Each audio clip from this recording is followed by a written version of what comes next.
फुले विरुद्ध फडणवीस, ठाकरे गटाचा हल्लाबोल.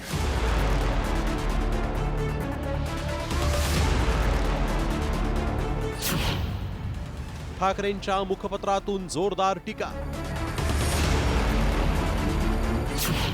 फुले विरुद्ध फडणवीस वाद राऊतांच्या डोक्यात.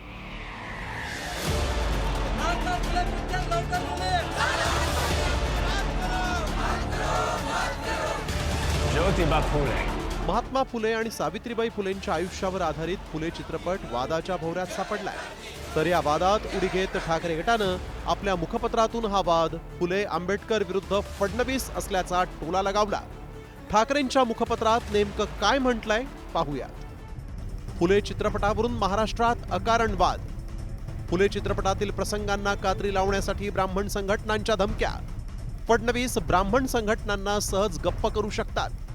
ब्राह्मण समाज फडणवीसांच्या शब्दाबाहेर नसल्याचा दावा. फडणवीसांकडून काश्मीर फाईल्स, ताश्कंद फाईल्स आणि छावा सिनेमावर भाष्य. छावा सिनेमानंतर औरंगजेबाच्या कबरीचा वाद फडणवीसांनी शांत केला. मग फुले चित्रपटाचा वाद थंड करण्यासाठी फडणवीस पुढाकार का घेत नाहीत, हे सवाल करत ठाकरेंच्या मुखपत्रातून फडणवीसांवर निशाणा साधण्यात आला. एवढंच नाही तर हा वाद फुले आंबेडकर विरुद्ध फडणवीस असं वळण घेण्याची शक्यता वर्तवण्यात आलेली आहे. त्यावरून चंद्रकांत पाटलांनी जोरदार पलटवार केला. ओबीसींना प्रत्येक जिल्ह्यामध्ये हॉस्टेल अशी 72 हॉस्टेल देवेंजीने घोषित केली. मराठ्यांना प्रत्येक जिल्ह्यामध्ये हॉस्टेल देवेंजीने घोषित केलं. त्यामुळे देवेंजी विरुद्ध फुले आंबेडकर अशा प्रकारचा वाद हा संजय राऊतांच्या मनात आहे, संजय राऊतांच्या कल्पनेत आहे. हा त्यांच्या मनामध्ये असणारा जातीयवाद, हा त्यांच्या कल्पनेत असणारा जातीयवाद व्यवहारात येऊ शकत नाही. फुले सिनेमातील दृश्यावरून बहुजन विरुद्ध ब्राह्मण हा वाद पुन्हा उफाळून येण्याची शक्यता आहे. त्यातच ठाकरे गटानं या प्रकरणात फडणवीसांकडे बोट दाखवलंय. त्यामुळे छावा सिनेमानंतर तापलेल्या वातावरणात हस्तक्षेप करून फडणवीसांनी जसा वाद थंड केला तसा हा वादही शमवण्यात येणार का, याकडे लक्ष लागलंय. ब्युरो रिपोर्ट, साम टीव्ही न्यूज. तर वळूया पुढील बातमीकडे. हा जो वाद होता तो ठाकरे गटाने केलेल्या आरोपांमुळे होता, परंतु आता फडणवीसांकडून अजित पवारांच्या अर्थ खात्यात घुसखोरी होत असल्याचा नवा आरोप शरद पवार गटाचे आमदार रोहित पवारांनी केला. मुख्य आर्थिक सल्लागार पद निर्माण केल्यामुळे रोहित पवारांनी टीका केली. तसंच आधी शिंदेंच्या खात्यात घुसखोरी, तर आता अजित पवारांचा नंबर असल्याचा टोला रोहित पवार यांनी लगावलाय. आपल्या ट्विटमध्ये रोहित पवारांनी नेमकं काय म्हटलंय पाहूयात. मुख्यमंत्र्यांनी मुख्य आर्थिक सल्लागार पद निर्माण करून एक प्रकारे अजितदादांच्या अर्थ खात्यात देखील घुसखोरी केली. यापुढे अर्थ खात्याचे सर्वच निर्णय सुद्धा मुख्य आर्थिक सल्लागारांच्या पर्यायाने मुख्यमंत्र्यांच्या अखत्यारीत येतील. गेल्या 2.5 वर्षात घेतलेल्या निर्णयांचा आढावा घेत आधी एकनाथ शिंदेंच्या खात्यात घुसखोरी केली, आता अजितदादांचा नंबर आहे. विद्यमान मुख्यमंत्र्यांचा नेहमीच एकाधिकारशाहीकडे कल राहिला. त्यांनी प्रत्येक मंत्रालय अप्रत्यक्ष प्रत्यक्षपणे आपल्या नियंत्रणात ठेवण्यात भर दिलेला आहे. तर महाराष्ट्राच्या विकासाच्या गती एक द्यावी लागेल, यासाठी ते पद आहे. प्रशासकीय सेवेचा अनेक वर्षाचा अनुभव प्रवीण परदेशींना आहे आणि त्यामुळे मुख्यमंत्र्यांनी घेतलेला निर्णय हा युतीतील मित्रपक्षांवर कुरघोडी घेण्यासाठीच आहे. अशा प्रकारचा जावई शोध रोहित पवारांनी लावू नये.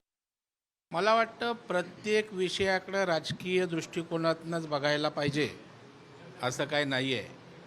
परंतु रोहित पवार आता शरद पवार साहेबांपेक्षा मोठे नेते बनू पाहत आहेत आणि ते अजितदादांच्या डिपार्टमेंटची काळजी करायला लागले आहेत. याच्यापेक्षा आश्चर्याची गोष्ट दुसरी असू शकत नाही. प्रवीण परदेशी यांचा अनुभव मुंबई महापालिका आयुक्त म्हणून ओव्हरऑल आर्थिक विषयामध्ये त्यांची असणारी जाण, असणारा अभ्यास हा जर महाराष्ट्राच्या हितासाठी कामी येत असेल तर मला वाटतं राजकारणातनं बघण्यापेक्षा त्याच्याकडे सकारात्मक दृष्टिकोनातनं पाहिलं पाहिजे. तर आपण बघितलेलं आहे की सत्ताधाऱ्यांवर अर्थातच भाजपवर शरद पवार गट आणि ठाकरे गटाने टीका केली, परंतु आता भाजपचे नेते चंद्रकांत पाटलांनी उद्धव ठाकरेंबद्दल एक दावा केला. ठाकरेंच्या शिवसेनेला सत्तेत यायचं आहे पण कुणी घेत नाही. म्हणून राऊत आणि शहांवर टीका होते असा दावाच चंद्रकांत पाटलांनी केला. तर सत्तेसाठी आम्हाला अमित शहांचे पाय चाटण्याची आवश्यकता नाही असा पलटवार संजय राऊत यांनी केलेला आहे.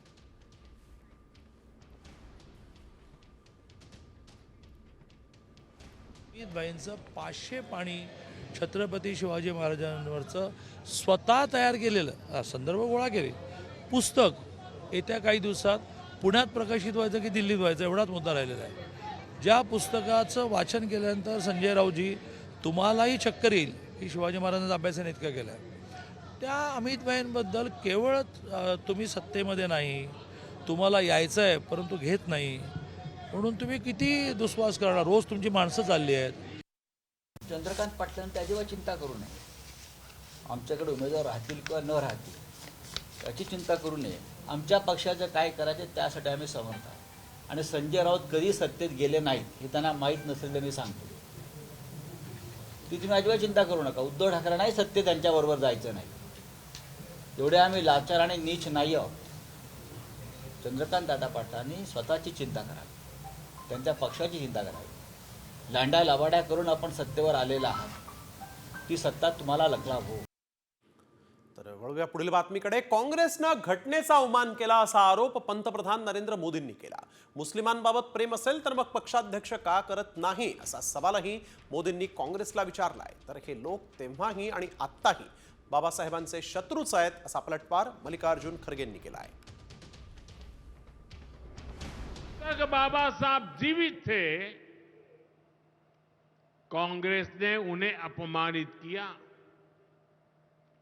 दो बार उन्हें चुनाव हरवाया. उनको सिस्टम से बाहर रखने की साजिश की गई. अगर सच्चे अर्थ से आपके दिल में मुसलमानों के लिए थोड़ी भी हमदर्दी है तो कांग्रेस पार्टी अपने पार्टी के अध्यक्ष मुसलमान को बनाए. बाबा साहब के शत्रु हैं.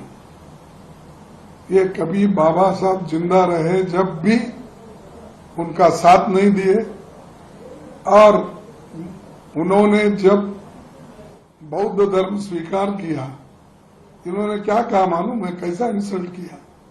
इन्होंने ये कहा कि बाबा साहब अंबेडकर की कम्युनिटी महार है, यानी बुद्ध शेड्यूल कास्ट बन गया, अछूत बन गया. ये कहने वालों को क्या हक है?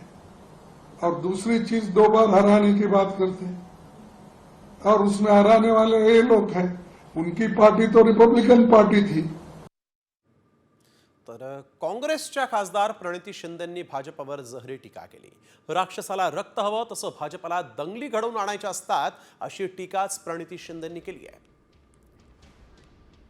पण हे जे सत्ताधारी आहेत त्यांचे एकच काम आहे की लोकांमध्ये पेटवापेटवी, ध्रुवीकरण, तुष्टीकरण एवढंच ह्यांचं काम आहे. मूळ मुद्द्याला बाजूला घेऊन, जसं मी मागच्या वेळेस म्हणालेली की बीजेपीला रक्त पाहिजे असतं, जसं राक्षसाला रक्त पाहिजे असतं, तर बीजेपीला दंगली घडून आणायच्या असतात.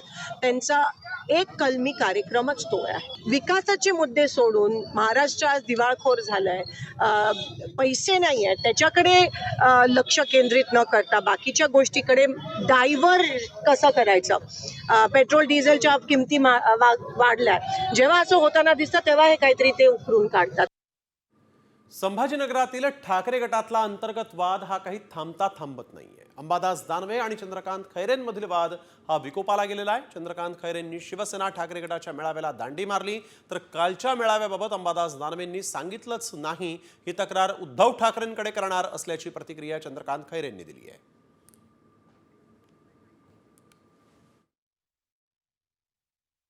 मला सांगितलं नाही अंबादास दानवेने. स्पष्ट सांगतो मी उद्धव साहेबांना सांगणार आहे. आता मला अंबादासनी सांगितलेलंच नाहीये. तो अंबादास दानवे स्वतःला असं समजतो की बस तो आहे तो सगळ्यात मोठा. किती 2-4 महिन्याचाच आहे तो. नाही करणार ना. नाही, माझा सहभाग म्हणजे मी आहेच. माझ्या पक्षासाठी मी काही पण करेल. माझं आंदोलन माझ्या पक्षाचं असेल. तुम्ही जर काय आयोजन करता त्याच्यात त्यांना प्रमुख मार्गदर्शक होता तरी ते समाजाच्या मेळाव्याला जातात, म्हणजे दांडीच मार्गी नाही. त्यांना विचार मला नका विषय. मग दांडी मार्गी आता त्यांनी मागच्या काळात माझ्यावर काय काय बोलले, मी उत्तर दिलं का? देणार पण नाही.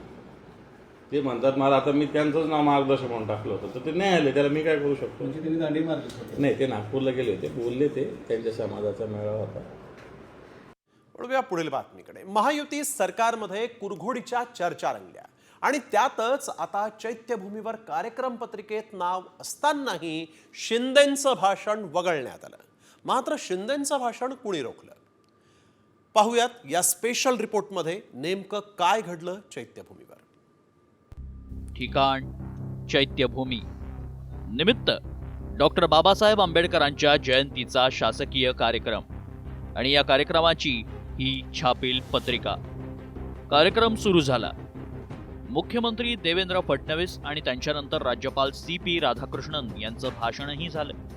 छापील कार्यक्रम पत्रिकेत भाषणासाठी नाव असतानाही एकनाथ शिंदे आणि अजित पवारांच्या नावाला मात्र ऐनवेळी कात्री लावण्यात आली.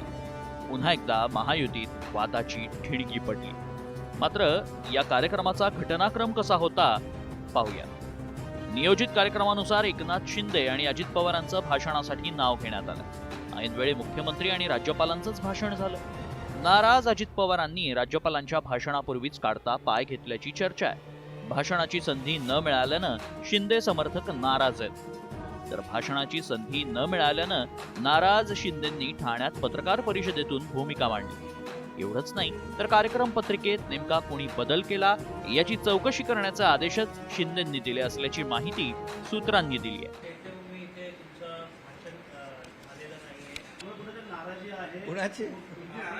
अरे बाबासाहेबां चैत्यभूमीला जाणं, बाबासाहेबांचं दर्शन घेणं, बाबासाहेबांना विनम्र अभिवादन करणं यापेक्षा दुसरं मोठं काय असू शकतं? हजारो लाखो ठिकाणी या ठिकाणी बाबासाहेबांची जयंती साजरी होते. त्याच्यात सगळ्यात आनंद प्रत्येकाला आहे आणि मलाही आहे.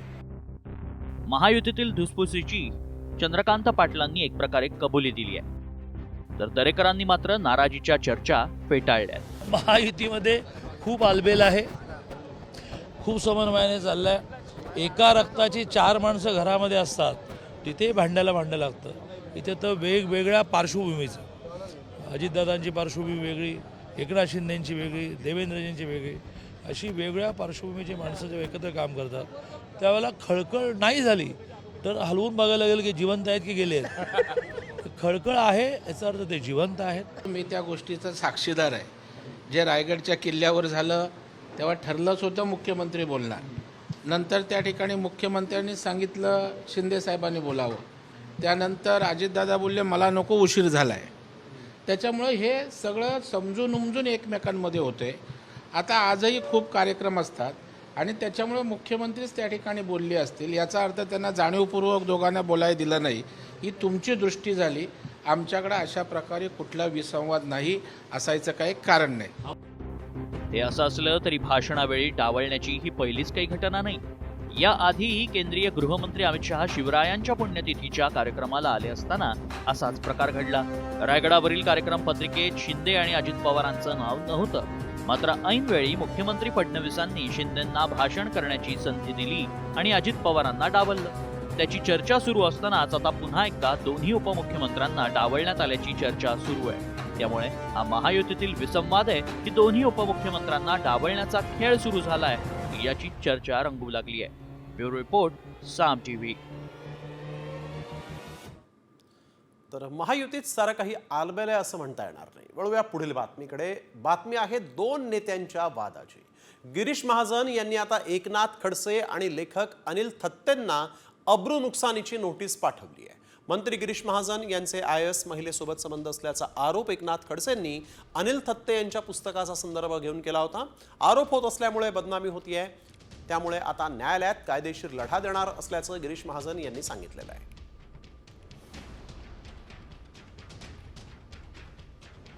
गिरीश महाजन यांनी खडसेंना अब्रू नुकसानीची नोटीस पाठवलेली आहे. सोबतच लेखक अनिल थत्ते यांना देखील नोटीस पाठवण्यात आलेली आहे. खडसेंनी केलेल्या दाव्यामुळे अब्रू नुकसानी होतीये असं यावेळेस खडसेंनी महाजनांनी म्हटलेलं आहे आणि थेट खडसेंना अब्रू नुकसानीची नोटीस पाठवण्यात आलेली आहे.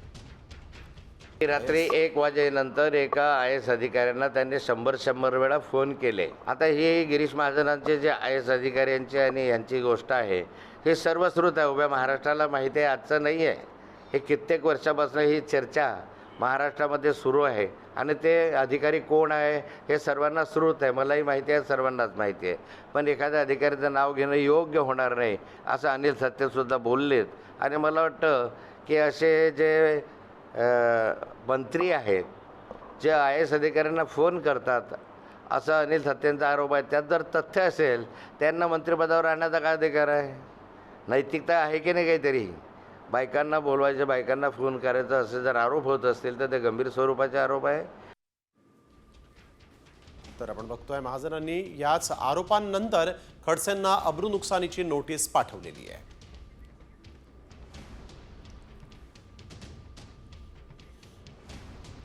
वळूया पुढील बातमीकडे. सरपंच हत्येचा मास्टर माइंड वाल्मिक कराडचा इन्काउंटर करा अशी ऑफर होती असा दावा आता करण्यात आलेला आहे PSIनं, आणि हा PSI निलंबित आहे. मात्र हा दावा करणारा निलंबित PSI आहे तरी कोण, आणि कराडच्या एन्काउंटरचा कसा नेमका प्लॅन आखला होता, किती पैशांची ऑफर देण्यात आली होती, पाहूयात या स्पेशल रिपोर्टमध्ये. वाल्मिक कराडच्या एन्काउंटरचा प्लॅन.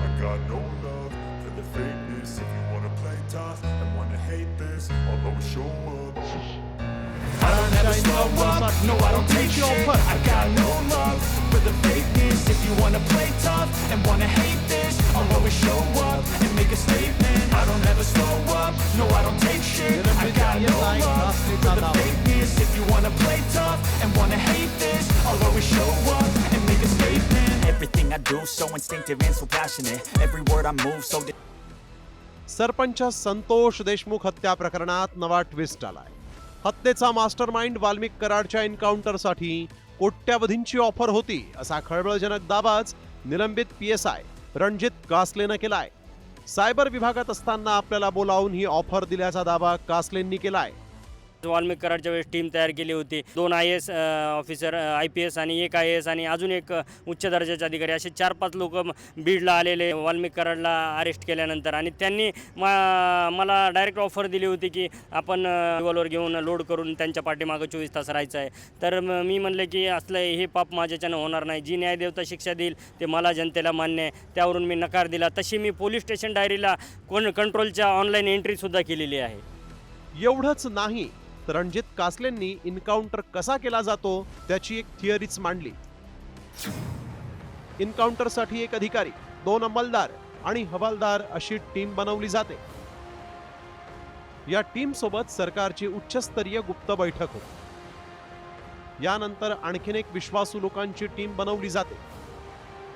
इन्काउंटर केल्यानंतर टीमला 5 ते 50 कोटींपर्यंतची रक्कम दिली जाते. इन्काउंटर प्रकरणातून निर्दोष सोडण्याचं आश्वासन दिलं जातं. सरपंच हत्या प्रकरणात अटकेनंतर वाल्मिक कराडला बीड तुरुंगात ठेवण्यात आलाय. मात्र याच तुरुंगात कराडचा काटा काढण्यासाठी 50 कोटींपर्यंतची ऑफर दिल्याचा दावा रणजित कासलेनं केलाय. मात्र रणजित कासले कोण आहे पाहूया. रणजित कासले हा निलंबित PSI. कासले बीड पोलीस दलात कार्यरत होता. कासलेची गुजरातमध्ये जात व्यापाऱ्याला खंडणीसाठी धमकी. 25 मार्च 2025 रोजी खंडणीचा व्हिडिओ समोर येताच निलंबन. मात्र अंजली दवानी यांनी रणजित कासलेचा हा दावा खळबळ निर्माण करण्यासाठी असल्याचं म्हटलंय. रणजित कासले या अधिकाऱ्याबद्दल खरंच आपण बातमी करू नये असं मला वाटतं. अतिशय विचित्र आणि विक्षिप्त असा हा माणूस आहे. आत्ताच्या घटकेला पण हा माणूस सायबरमध्ये आहे आणि सायबरचा अधिकाऱ्याला कधीच कोणी एन्काउंटर करायला सांगत नाही. कुठेतरी खळबळ करायची, काहीतरी वाटेल ते बोलायचं आणि त्याचे व्हिडिओज बनवायचे, हाच त्याचा कार्यक्रम आहे असं मला वाटतं. बीड कारागृहात वाल्मिक कराडवर महादेव गित्तेनं हल्ला केल्याचं समोर आलं आणि त्यानंतर गित्ते गँगला संभाजीनगर जिल्ह्यातील हर्सुल कारागृहात हलवण्यात आलं. आता रणजित कासलेंनी नवा दावा केलाय. मात्र या दाव्यात तथ्य असेल तर कराडचा इन्काउंटर करून कुणाला वाचवण्याचा प्लॅन आहे का, असाही प्रश्न निर्माण झालाय. योगेश काशीतसह ब्युरो रिपोर्ट, साम TV न्यूज, बीड. दरम्यान धनंजय मुंडे यांनी रणजित कासलेला एन्काउंटरची ऑफर दिली असेल असा गंभीर आरोप करुणा मुंडेंनी केलेला आहे. होऊ शकते, क्योंकि वाल्मिक कराड जे आहे ते धनंजय मुंडेच्या खूप जवळचा आहे आणि खूप वर्षापासून ती मुंडे घराण्यामध्ये आहे आणि धनंजय मुंडेचे साथ आहे. त्यांचे सगळे काले कारनाम्याच्या कोरा चिठ्ठा त्यांच्याकडे आहे आणि आज तो अडकलेला आहे. तो बहुतेक या तो त्यांना फाशी की सजा होणार आहे किंवा उम्रकैद होणार आहे, जन्मठेप होणार आहे. त्याच्यामध्ये 100% होऊ शकता की धनंजय मुंडेंनी शायद एन्काउंटरसाठी ऑफर दिली असेल. तर बीडचे निलंबित पोलीस अधिकारी रणजित कासले विरोधात बीडच्या शिवाजीनगर पोलीस ठाण्यात ॲट्रॉसिटी अंतर्गत गुन्हा दाखल करण्यात आलेला आहे. कासलेनं इंस्टाग्रामवर एक पोस्ट शेअर केली होती. त्यात त्यानं निवडणुकीवर भाष्य करताना आक्षेपार्ह वक्तव्य केलं होतं. फेसबुक आणि इंस्टाग्रामवर व्हिडिओ शेअर करून रणजित कासलेनं खळबळजनक दावेही केलेले होते. सस्पेंडेडची बाबतीत ऑलरेडी आमच्या प्रिलिमिनरी इन्क्वायरी सुरू आहे आणि ते इन्क्वायरीच्या नंतर जे काही निष्पन्न होईल त्याच्यावर आम्ही ॲक्शन घेऊ. मी काहीतरी अपशब्द म्हणले होते, त्याचा व्हिडिओ आला होता. ते एक कोणी FIR सध्या दाखल झालेली ॲट्रॉसिटी ॲक्ट. वळूया पुढील बातमीकडे. लबाडांनो पाणी द्या या ठाकरेंच्या मोहिमेवरून शिरसाठ यांनी जोरदार हल्लाबोल केलाय. मागील 2.5 वर्ष लांडगे सत्तेत होते तेव्हा काय केलं? टक्केवारीत पाणी घालवल्याची टीका शिरसाठ यांनी केली आहे.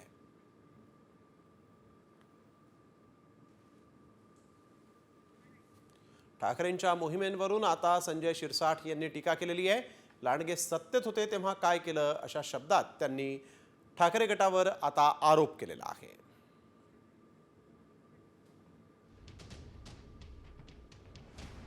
पाणी द्या. 2.5 वर्ष हे लांडगे टायमाला यांनी काय केलं याचं उत्तर द्या. आता हे लांडगे पळालेले शेपूट घालून आम्ही प्रयत्न करतोय आणि आता पाणी यायचं टाइम तेव्हा आंदोलन करता. जेव्हा संभाजीनगरचं नामांतर व्हायचं होतं त्या 1 दिवस अगोदर कॅबिनेट घेता.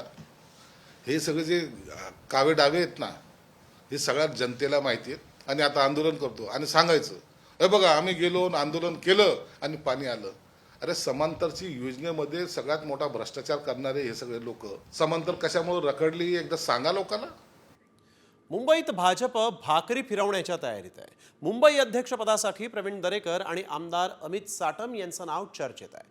मुंबईतील भाजपच्या सर्व आमदारांची बैठक सुरू झाली आणि त्यामुळे आशिष शेलारांच्या जागी नवा अध्यक्ष कोण याचीच आता उत्सुकता आहे. मुंबईचा नवा अध्यक्ष कोण असेल याची आता उत्सुकता आहे. भाजप आशिष शेलारांच्या ऐवजी आता अमित साटम की प्रवीण दरेकर कोणाला मुंबईच्या अध्यक्षपदी बसवतं हे पाहणं महत्त्वाचं ठरणार आहे. रायगडच्या पालकमंत्रीपदावरून गोगावले विरुद्ध तटकरे हा संघर्ष रंगला. मात्र एका यादव गवळी समाजाच्या कार्यक्रमात दोन्ही नेत्यांची चांगलीच जुगलबंदीही रंगली आणि प्रेक्षकांमध्ये देखील हास्याचे फवारे उडाले. नेमकं असं काय घडलं आणि गोगावलेंनी देवाकडे काय साकडं घातलं पाहूयात या स्पेशल रिपोर्टमध्ये.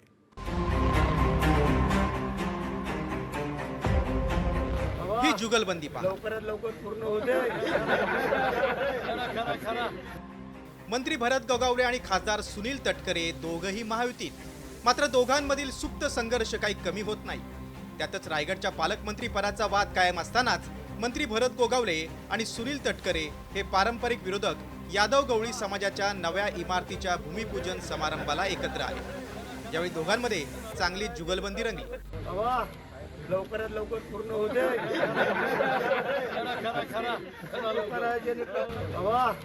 लवकरात लवकर पूर्ण होते.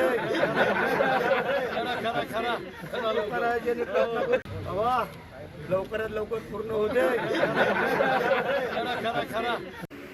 भरत शेठचे आभार मानलेच पाहिजेत. हे सारखे मगापासून गरीबाचा शेठ सारखं बोलत आहे. हा गरीबाचा शेठ आणि आम्ही कसले आहोत ते मलाही काय कळलं नाही. आम्ही गरीबाची सेवा केल्याशिवाय 45 वर्ष पुढे गेलो काय गरीबाचे शेठ आम्ही काय अमान्य कधी केलंच नाही. तर तेच एकटे करून माझा हसतच काय झाला गमतीने बोलतोय. रायगड जिल्ह्यात तटकरे विरुद्ध शिंदे गट हा वाद जुनाच आहे. त्यातच महाविकास आघाडी सरकार असताना अदिती तटकरेंना पालकमंत्रीपद दिल्यानं तत्कालीन शिवसेनेचे आमदार आक्रमक झाले होते. पुढे अजित पवार महायुतीत सहभागी झाल्यानंतर भरत गोगावलेंसह शिंदे गटाची गोची झाली. तर नव्या सरकारमध्येही अदिती तटकरेंना रायगडचं पालकमंत्रीपद देण्यात आले. मात्र आता अमित शहांच्या दौऱ्यानंतर रायगडच्या पालकमंत्री पदाचा मार्ग मोकळा झाल्याची चर्चा आहे.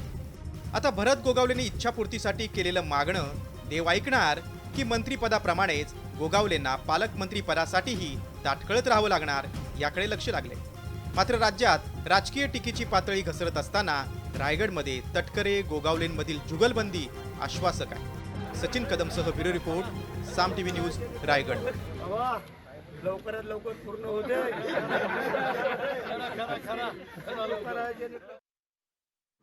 तर वळूया पुढील बातमीकडे. मंत्री जयकुमार गोरेंनी नाव न घेता शरद पवारांवर आरोपांचा भडीमार केला. 2009च्या विजयानंतर आपल्या विरोधात खोटा गुन्हा दाखल करण्यात आला असा आरोप जयकुमार गोरेंनी केला आहे.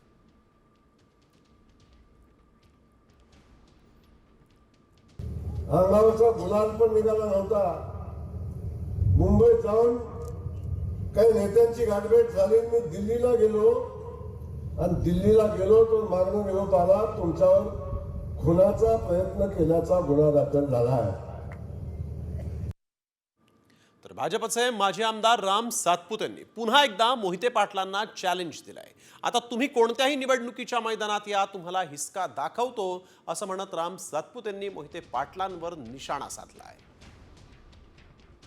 मी लढणारा कार्यकर्ता आहे आणि भाऊ तुमची ताकद आहे. एका लिंकवर फडणवीस साहेब माझा फोन उचलतात. इतकं भाग्य मला भेटलं कारण मी भारतीय जनता पार्टीचा निष्ठावान कार्यकर्ता आहे. आता कोणती बी निवडणूक लागू द्या, मैदानात या, तुम्हाला आम्ही हिसका दाखवल्याशिवाय राहणार नाही एवढंच या ठिकाणी सांगतो. गुजरातमधील काँग्रेसच्या अधिवेशनानंतर पक्ष ऍक्शन मोडवर आलेला आहे. आगामी काळामध्ये होणाऱ्या गुजरात विधानसभा निवडणुकीसाठी काँग्रेसकडून संघटन सूचन अभियान जाहीर करण्यात आलेलं आहे. या अभियानामध्ये महाराष्ट्रातील 6 नेत्यांवर AICC कडून जबाबदारी देण्यात आलेली आहे. बाळासाहेब थोरात, प्रणिती शिंदे, अस्लम शेख, सुनील केदार तसंच KC पाडवी आणि प्रफुल्ल गुडधे यांच्यावर विशेष जबाबदारी सोपवण्यात आलेली आहे. विभागवार संघटनांवर नेते लक्ष ठेवणार आहेत.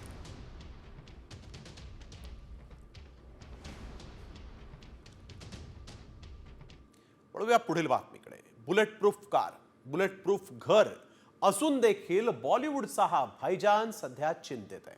सिकंदरच्या यशानंतर जसं सलमानच्यावर चाहत्यांनी प्रेमाचा वर्षाव केला, आता मात्र त्याच्यावर धमक्यांचा वर्षाव होतोय. होय, ही स्थिती सध्या बॉलिवूडच्या या भाईजानची आहे. आता मात्र सलमान खानला कोणी आणि कसं धमकवलेलं आहे पाहूयात या रिपोर्टमध्ये. सलमानची गाडी बॉम्ब न उडवणार,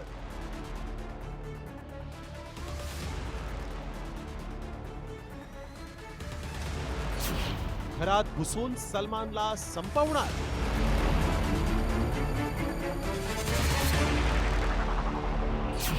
सलमानला पुन्हा धमकी, चाहते चिंतेत.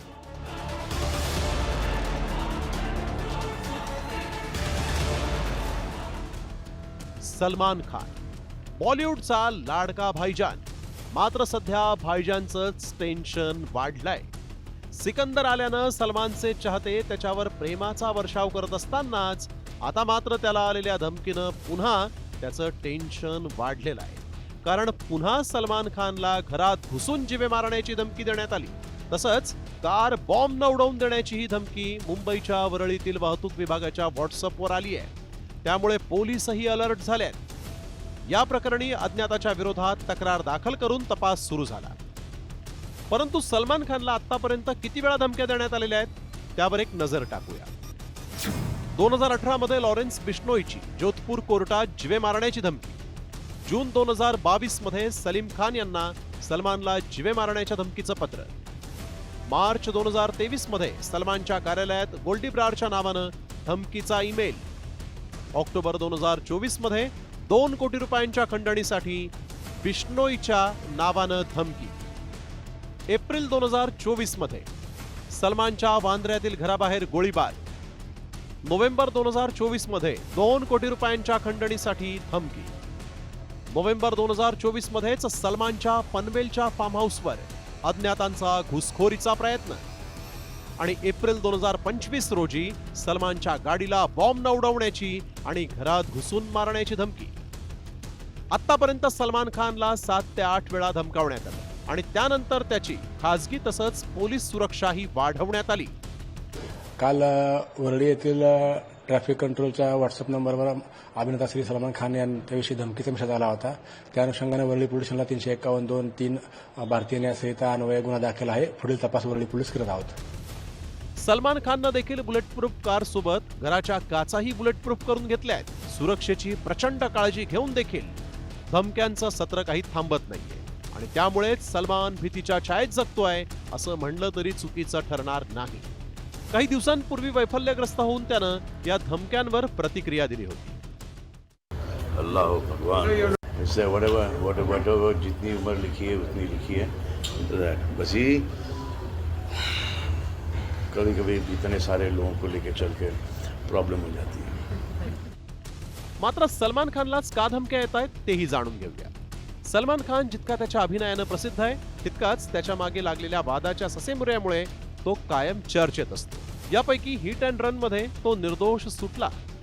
मात्र काळवीट प्रकरणी सलमानला 5 वर्षांची शिक्षा सुनावण्यात आली आणि सध्या तो जामिनावर आहे. शिक्षेच्या विरोधात सलमाननं अपील केलं असलं तरी त्याला आता या जीवघेण्या धमक्यांचा मात्र सामना करावा लागतोय.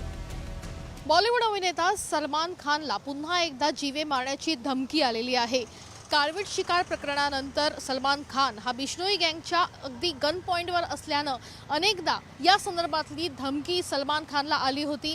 कधी सलमान खानला थेट धमकी आली होती तर कधी सलमान खानच्या वडिलांना त्या संदर्भातली चिठ्ठी देखील जी आहे ती देण्यात आली होती. कॅमेरापर्सन विक्रमसह वैदेही काणेकर, साम टीव्ही न्यूज, मुंबई. वळूया पुढील बातमीकडे. देशातील पंजाब नॅशनल बँक म्हणजेच PNB घोटाळ्यातील फरार आरोपी आणि आर्थिक गुन्हेगार असलेल्या मेहुल चोक्सी संदर्भात एक मोठी बातमी समोर आली आहे. PNB बँकेच्या कर्ज घोटाळ्यातील आरोपी आणि फरार हिरे व्यापारी मेहुल चोक्सीला बेल्जियममध्ये पोलिसांनी अटक केली. मेहुल चोक्सीनं पंजाब नॅशनल बँकेकडून 13,500 कोटी रुपयांचा कर्ज घोटाळा केला होता आणि अटक टाळण्यासाठी तो भारतातून बेल्जियमला पळून गेला. तिथे तो त्याची पत्नी प्रीती चोक्सीसोबत ॲटवर्पमध्ये राहत होता. मात्र आता पोलिसांनी त्याच्या मुसक्या आवळल्या आहेत, त्याला बेड्या ठोकल्या आहेत. तर या मेहुल चोक्सीवर नेमके काय आरोप आहेत पाहूया. मेहुल चोक्सीचा पंजाब नॅशनल बँकेमध्ये 13,500 कोटींचा घोटाळा. PNBतील 2 कर्मचाऱ्यांसोबत $1.8 अब्ज कथित फसवणुकीत संगनमत केल्याचा संशय. मेहुल चोक्सीचा पुतण्या नीरव मोदी देखील या प्रकरणामध्ये आरोपी. अटक टाळण्यासाठी चोक्सी पुतण्यासह जानेवारी 2018 मध्येच भारतातून पळून गेला आहे. भारतातून पळून जाण्यासाठी 2017 मध्ये कॅरेबियन बेट, अँटिग्वा आणि बारबुडा इथं त्यानं नागरिकत्व मिळवलंय.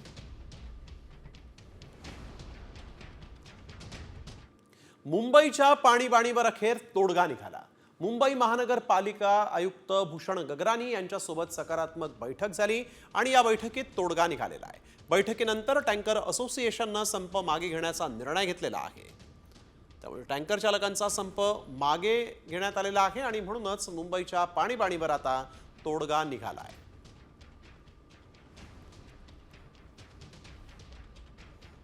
वतीने सगळे आमच्या मेंबर्सचे आभार मानतोय आणि तुमचे पण पत्रकारांचे आभार मानतो की आम्ही हा आता संप मागे घेण्यात येतोय.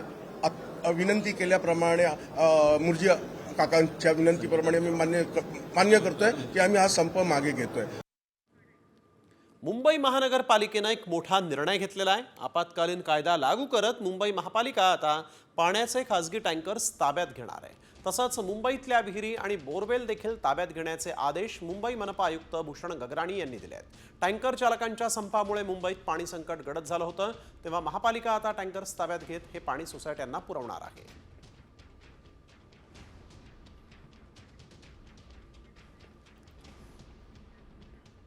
पुण्यातील गर्भवती मृत्यू प्रकरणी ससून रुग्णालयाचा अहवाल हा उद्या येण्याची शक्यता आहे. राज्य महिला आयोगाकडे अहवाल सादर केला जाणार असून ससून रुग्णालयाच्या अहवालामध्ये नेमकं काय असणार आहे याकडे आता लक्ष लागलंय. ससून रुग्णालयाच्या अहवालातील निष्कर्ष महत्त्वाचा ठरणार आहे. आतापर्यंत गर्भवती मृत्यू प्रकरणाचे 3 अहवाल राज्य सरकारकडे सुपूर्द करण्यात आलेत. तसंच उद्या संध्याकाळी 5 वाजता राज्य महिला आयोगाची एक पत्रकार परिषद देखील होणार आहे.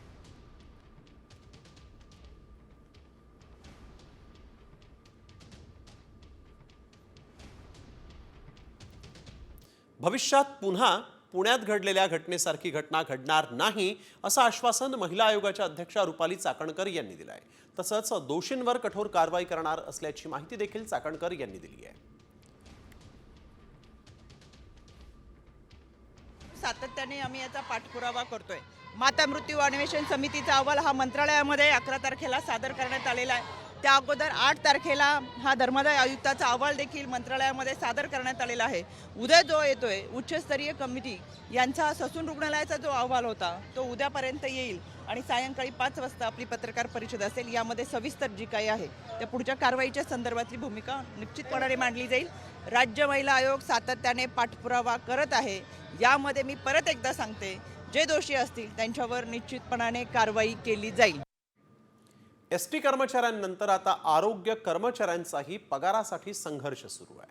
राष्ट्रीय आरोग्य अभियानांतर्गत कार्यरत 34,500 आरोग्य कर्मचाऱ्यांचा गेल्या 2 महिन्यांचा पगार झालेला नाही. जानेवारीचा पगार हा उशिरा मिळाला तर फेब्रुवारी आणि मार्चचा पगार अजूनही त्यांना मिळालेला नाही. त्यामुळे आरोग्य कर्मचाऱ्यांनी आंदोलनाचा इशारा दिलेला आहे. लाडकी बहीणमुळे राज्य सरकारच्या तिजोरीवर भार येतोय. आर्थिक ओढाताण होत आहे. त्यामुळेच आरोग्य कर्मचाऱ्यांचा पगार रखडल्याची चर्चा सुरू आहे.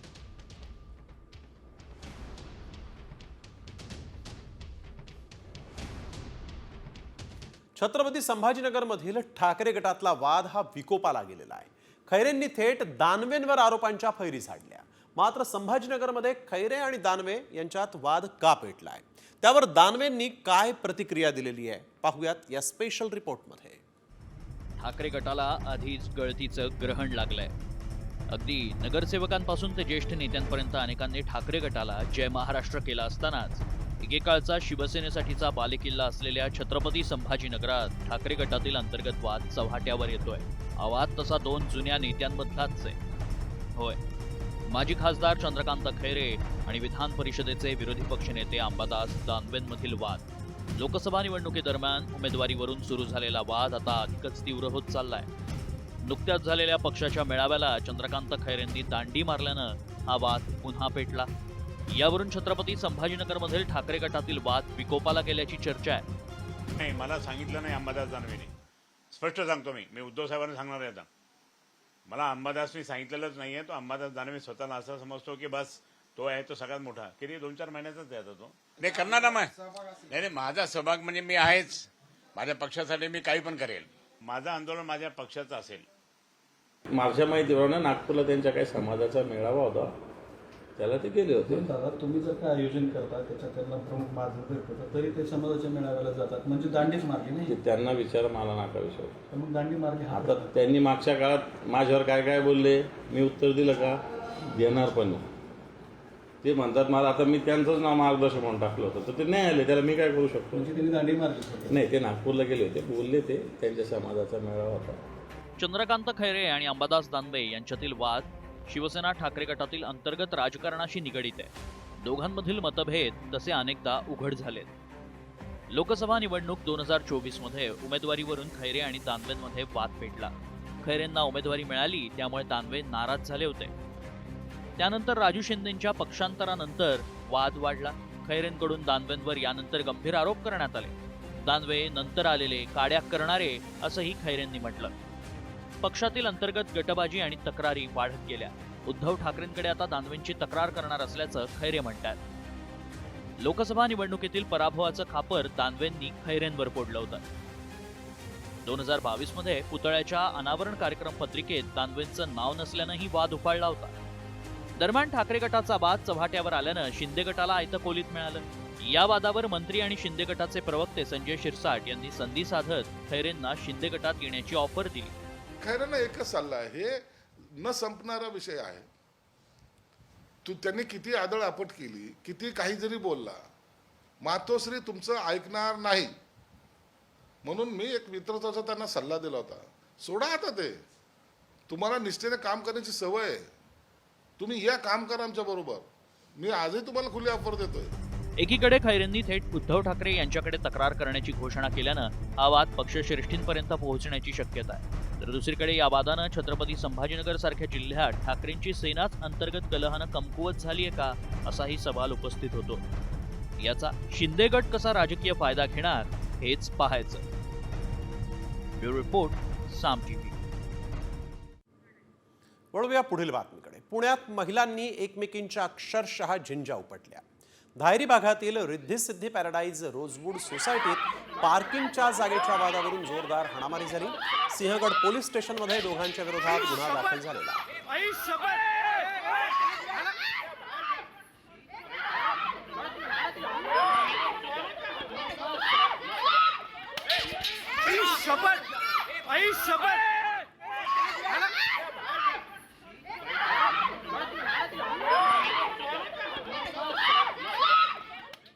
चारित्र्याच्या संशयातून डॉक्टर पतीनं पत्नीची निर्घुण हत्या केल्याचं समोर आलेलं आहे. नागपूरच्या शासकीय वैद्यकीय महाविद्यालयातील फिजिओथेरपी विभागामध्ये असिस्टंट प्रोफेसर अर्चना राहुले यांची हत्या त्यांचे पती डॉक्टर अनिल राहुले यांनीच केली. आरोपी डॉक्टर अनिल राहुले यांनी भावाच्या मदतीनं पत्नीचे हातपाय बांधले आणि डोक्यात लोखंडी रॉड टाकून त्यांची हत्या केली. या प्रकरणी हुडकेश्वर पोलिसांनी आरोपी डॉक्टर अनिल राहुले आणि त्यांच्या भावाला अटक केलेली आहे.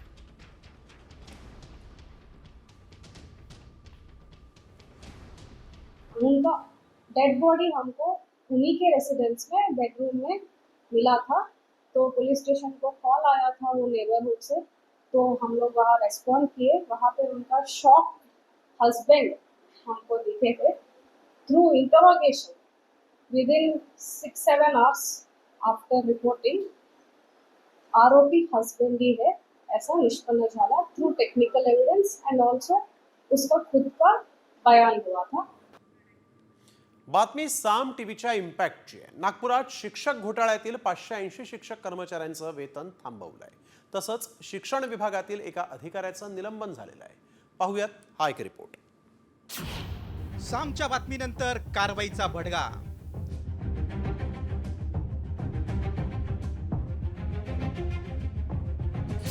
$580 बोगस शिक्षकांचा पगार थांबवला.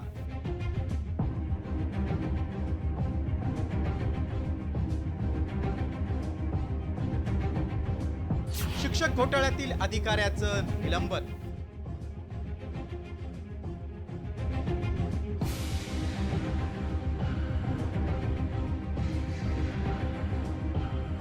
साम टीव्हीच्या बातमीनंतर आणि पाठपुराव्यानंतर आता नागपुरातील शिक्षक घोटाळा प्रकरणात कारवाईला सुरुवात झाली.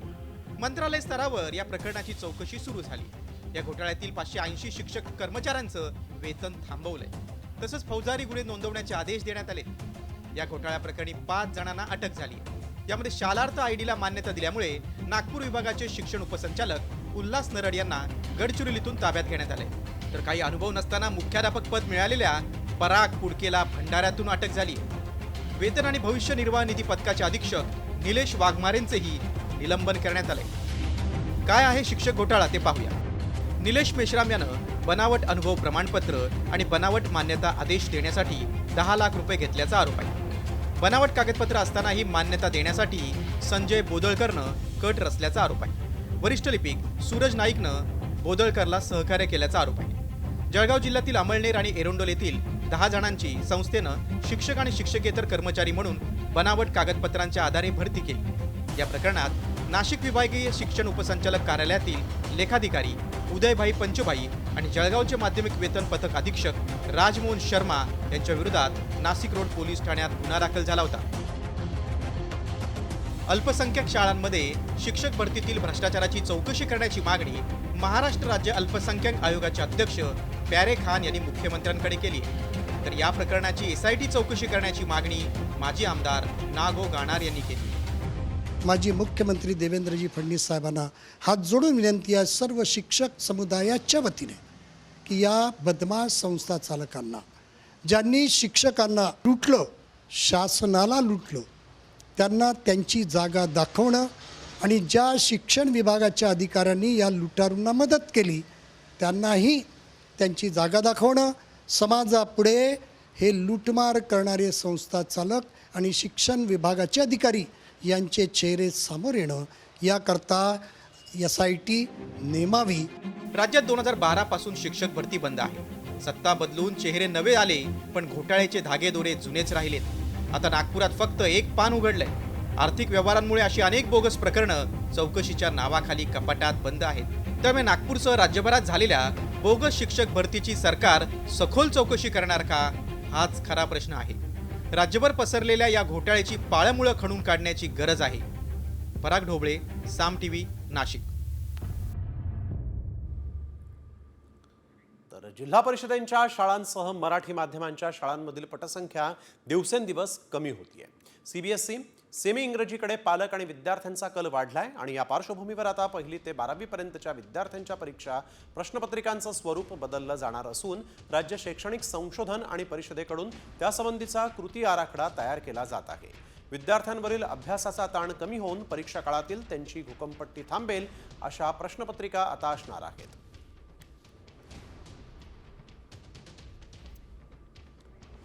दहावी 12वीच्या विद्यार्थ्यांची हुकुमपट्टी थांबेल. प्रश्नपत्रिकांचं स्वरूप बदललं जाणार आहे. SCERT कडून 2025-26 साठी कृती आराखडा तयार करण्यात आलेला आहे.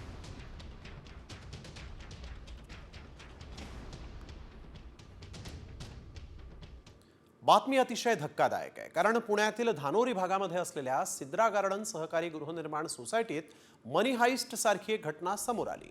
हातात शस्त्र घेऊन 3 मुखवटेधारींकडून इमारतीतील घरांची रेकी केली जाते. CCTVमध्ये ही घटना कैद झाली असून रहिवाशांमध्ये भीतीचं वातावरण आहे. आरोपी काळ्या कपड्यांमध्ये आणि हातात कोयत्यासारखी शस्त्र घेऊन CCTVमध्ये दिसत आहेत. ही दृश्य खरं तर घाबरवणारीच आहेत. पोलिसांनी या प्रकरणी तातडीनं ॲक्शन मोडवर येण्याची मागणी स्थानिकांनी केली आहे. सांगलीच्या कृष्णा नदी पात्रात पोहायला गेलेल्या जलतरणपटूवर मगरीनं हल्ला केला. शरद जाधव असं या जलतरणपटूचं नाव आहे. शरद जाधव नेहमीप्रमाणे कृष्णा नदीच्या माईघाट इथं पोहण्यासाठी गेले होते आणि त्यावेळेस सांगलीवाडीच्या बाजूनं पोहत असताना मगरीनं हल्ला केलेला आहे. यावेळेस मोठ्या धाडसानं सावंत यांनी मगरीच्या तावडीतून सुटका करून घेतली आणि नदीच्या काठावर ते गेले. मात्र यावेळेस त्यांच्या पायाला दुखापत झाली आहे.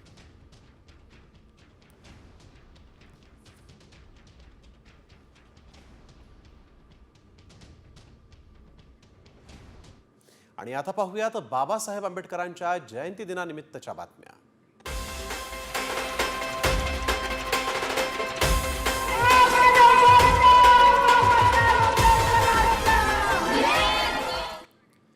भारतीय राज्यघटनेचे शिल्पकार डॉक्टर बाबासाहेब आंबेडकर यांची आज 134वी जयंती आणि आज चैत्यभूमी तसंच दीक्षाभूमीवर बाबासाहेबांना अभिवादनासाठी मोठ्या प्रमाणात गर्दी उसळली होती.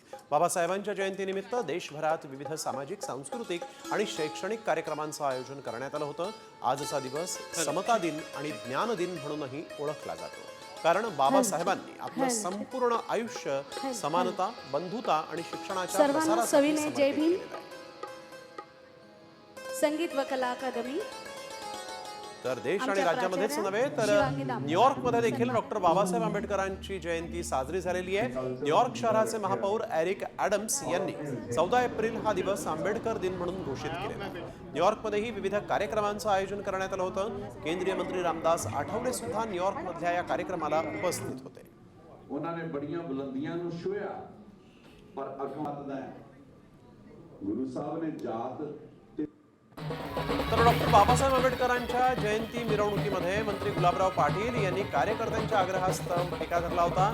तर मालेगावात डॉक्टर आंबेडकरांच्या जयंतीनिमित्तानं शिक्षण मंत्री दादा भुसेंनी 3 पावलीवर डान्स केला.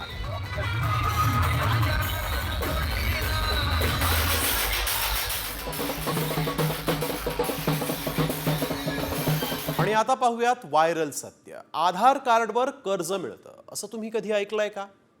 आधार कार्डवर स्वस्तात स्वस्त म्हणजेच 2% व्याजानं कर्ज मिळतं असा दावा करण्यात आला. तसा मेसेजही व्हायरल होतो आहे. मात्र खरंच 2% व्याजानं आधारवर कर्ज मिळतं का, याची आम्ही पडताळणी केली आणि त्यावेळेस काय सत्य समोर आलं पाहूयात. आधार कार्डवर मिळणार कर्ज? आधारवर वर्षाला 2% व्याजानं कर्ज मिळतं? काय व्हायरल मेसेज मागचं सत्य? आधार कार्डवर कर्ज मिळत असल्याचा दावा करण्यात आलाय. आधार कार्डवर कर्ज आणि ते कसं, हाच प्रश्न तुम्हाला पडला असेल. कारण आधारवर कर्ज मिळतं हे ऐकूनच आश्चर्याचा धक्का बसला. आधार कार्ड हे आता सगळ्यांकडेच असतं. जन्मलेल्या मुलापासून ते वयोवृद्धांना आता आधार कार्ड सक्तीचं केलंय. त्यामुळे हा दावा खरा आहे का? आधार कार्डवर जर कर्ज मिळवायचं असेल तर काय करावं लागतं, असे अनेक प्रश्न उपस्थित होत असल्यानं आम्ही याची सत्यता पडताळणी सुरू केली. मात्र त्याआधी मेसेजमध्ये काय दावा करण्यात आलाय पाहूया. पंतप्रधान योजनेअंतर्गत आधार कार्डवर वर्षाला 2% व्याजानं कर्ज मिळतं. केवळ तुमच्याकडे आधार कार्ड हवं, त्यावरील पत्ता, जन्मतारीख अचूक असायला हवी. हा मेसेज प्रचंड व्हायरल होतोय, कारण असं आधार कार्डवर कर्ज मिळणार असेल तर हे सगळ्यांसाठीच फायदेशीर आहे. तसं कर्ज घ्यायचं झालं तर 6 ते 8% व्याजानं मिळतं. या मेसेजमध्ये केवळ 2% व्याजानं कर्ज मिळेल असा दावा केल्यानं अनेकांनाच आश्चर्य वाटतंय.